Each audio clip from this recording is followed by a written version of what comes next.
Bismillahirrahmanirrahim. Assalamualaikum warahmatullahi wabarakatuh.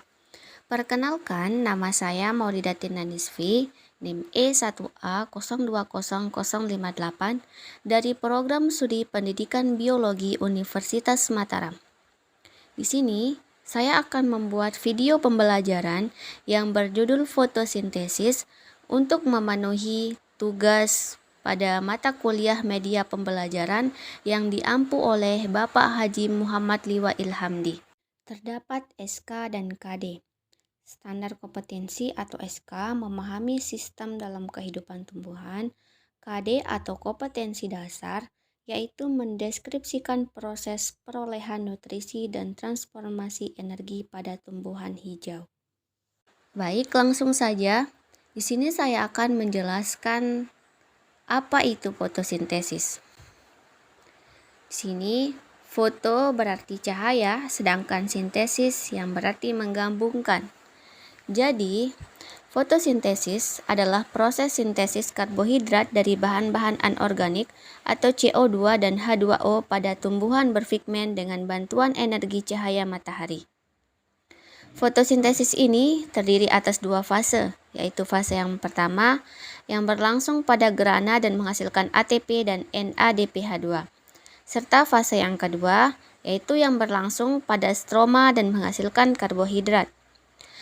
Molekul air tidak dipecah dalam fotosintesis primitif, dan setelah evolusi molekul air dipecahkan melalui dua fotosistem sehingga O2 dilepaskan ke atmosfer.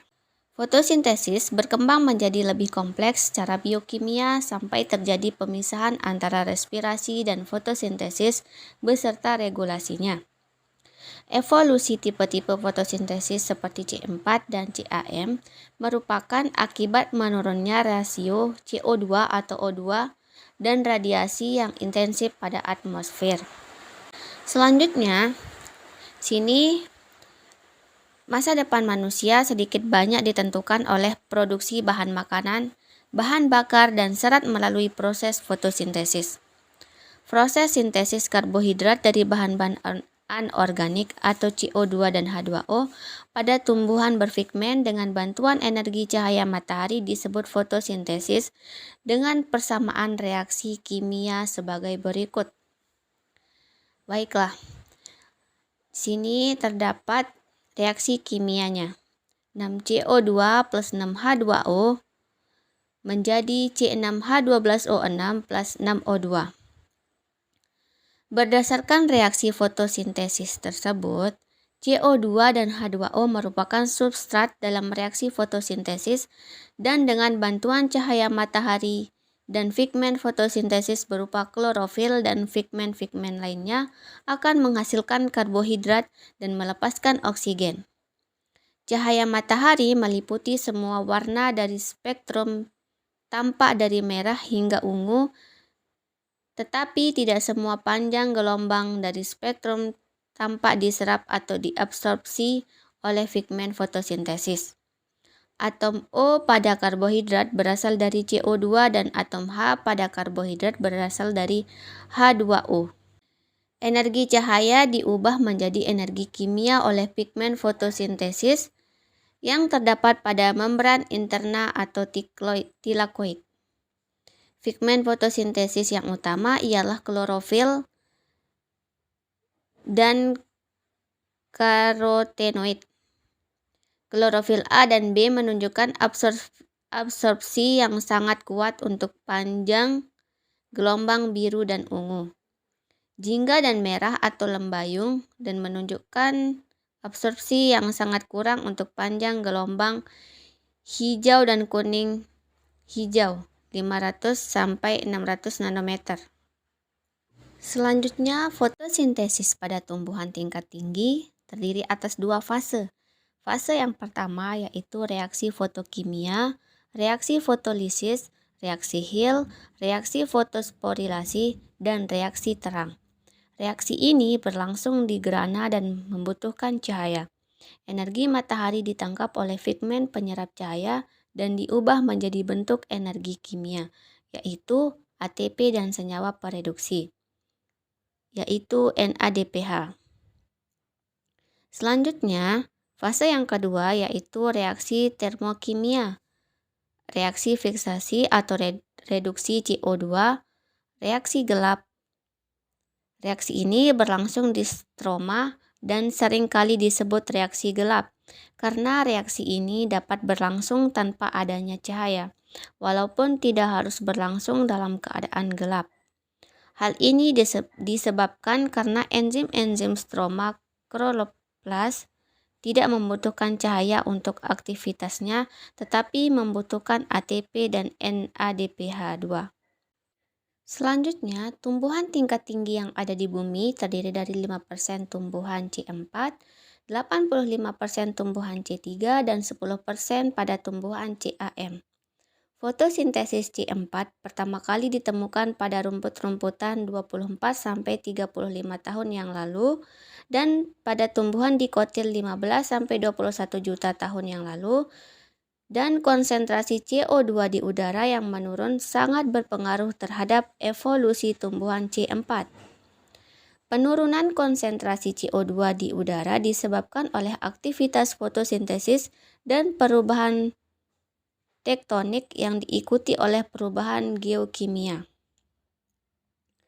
Beberapa hal penting dalam proses pengikatan CO2 pada tumbuhan C4 dibandingkan dengan tumbuhan C3. Yang pertama, membutuhkan lebih banyak ATP. Yang kedua, sintesis glukosa berlangsung lebih luas per satuan luas daun. Yang ketiga, berlangsung lebih efisien dalam keadaan intensitas cahaya yang tinggi. Yang keempat, afinitas enzim fosfenofilupat karboksilase yang besar terhadap CO2. Yang kelima, proses fotosintesis dapat berlangsung dengan cukup baik pada saat konsentrasi CO2 yang sangat sedikit di udara. Yang terakhir, tidak terjadi atau sedikit sekali terjadi fotospirasi atau pernafasan dalam keadaan terang di kloroplas.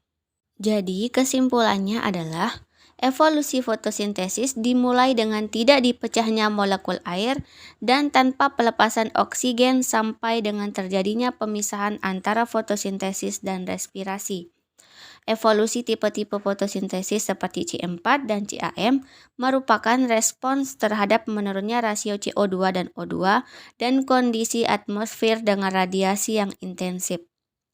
Tumbuhan C4 berkembang dari tumbuhan C3 melalui evolusi konvergen yang dipengaruhi oleh rendahnya konsentrasi CO2 di atmosfer, latituda, altituda, temperatur, dan kadar garam.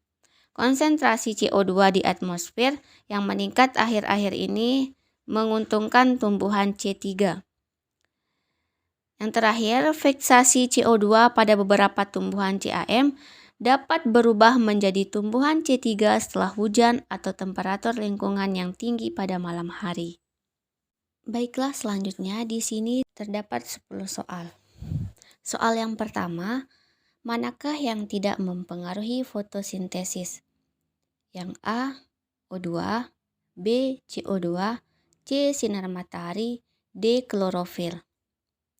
Tentu saja jawabannya A, yaitu O2.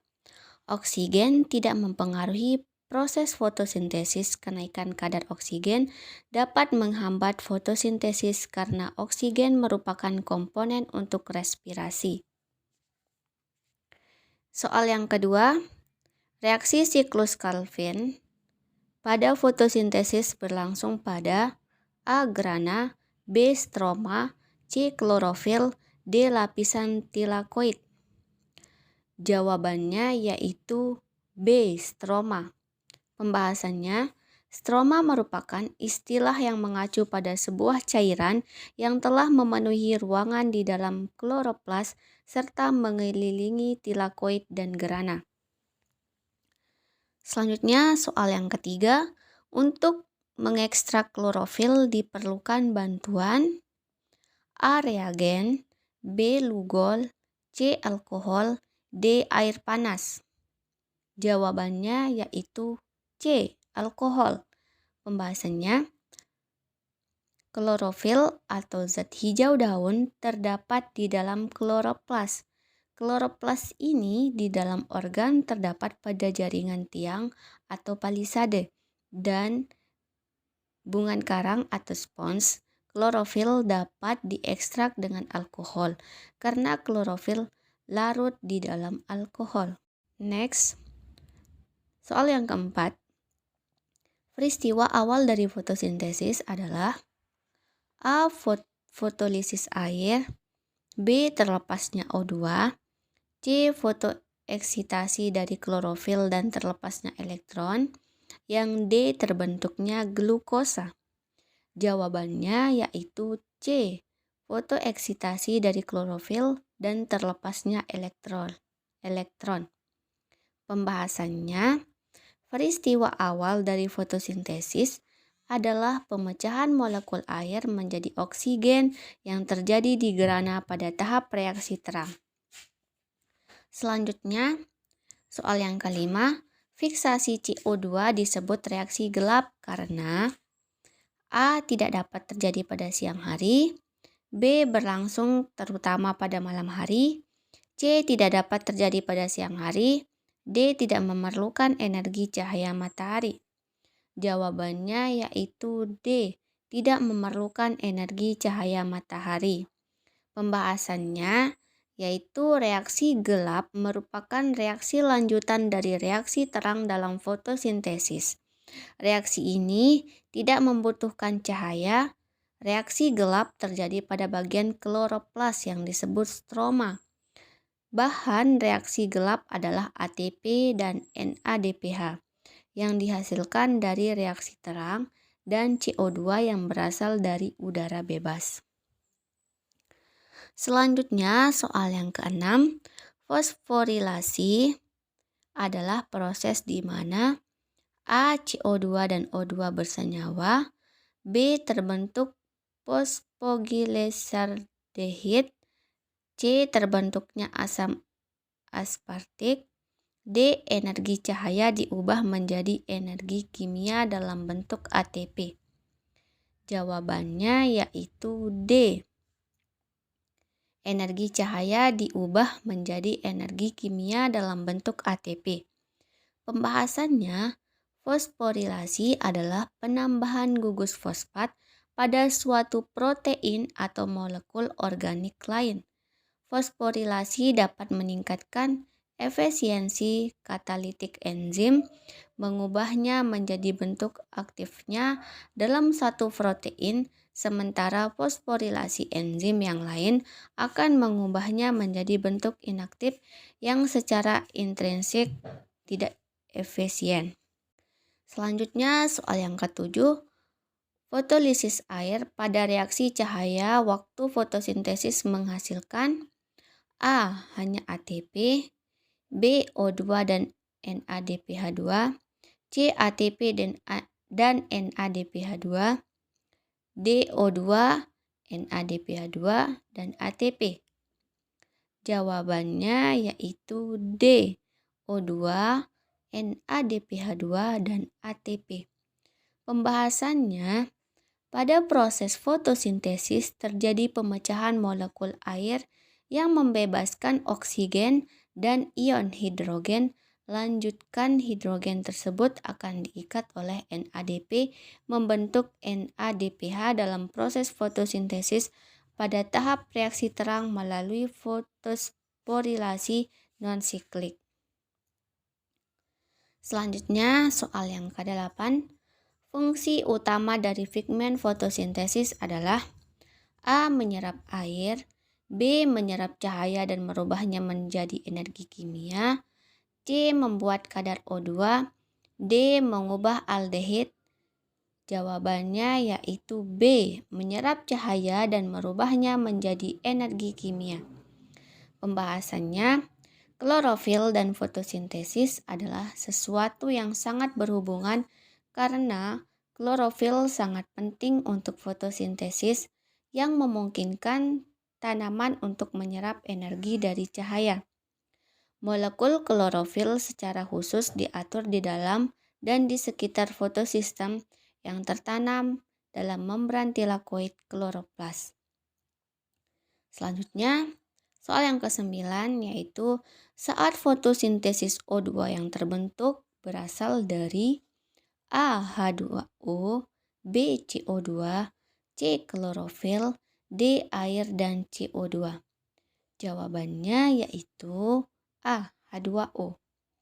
Pembahasannya, oksigen yang dihasilkan pada fotosintesis berasal dari fotolisis H2O menjadi 2I plus 1/2 atau setengah O2 plus 2H plus. Soal yang terakhir, yaitu nomor 10. Tes amilum untuk menguji hasil fotosintesis dilakukan terhadap daun tumbuhan hijau sebab yang A. Daun merupakan organ yang paling banyak mengandung klorofil. B. Fotosintesis hanya terjadi pada daun. C. Pada daun terdapat stomata. D. Bahan baku sudah tersedia pada daun. Jawabannya yaitu A. Daun merupakan organ yang paling banyak mengandung klorofil. Pembahasannya, hanya tumbuhan hijau saja yang dapat melakukan fotosintesis karena klorofil atau zat hijau daun memiliki fungsi untuk menyerap energi dari cahaya matahari untuk membantu reaksi kimia fotosintesis. Sekian dari saya, mohon maaf apabila terdapat kesalahan. Semoga bermanfaat. Terima kasih. Wassalamualaikum warahmatullahi wabarakatuh.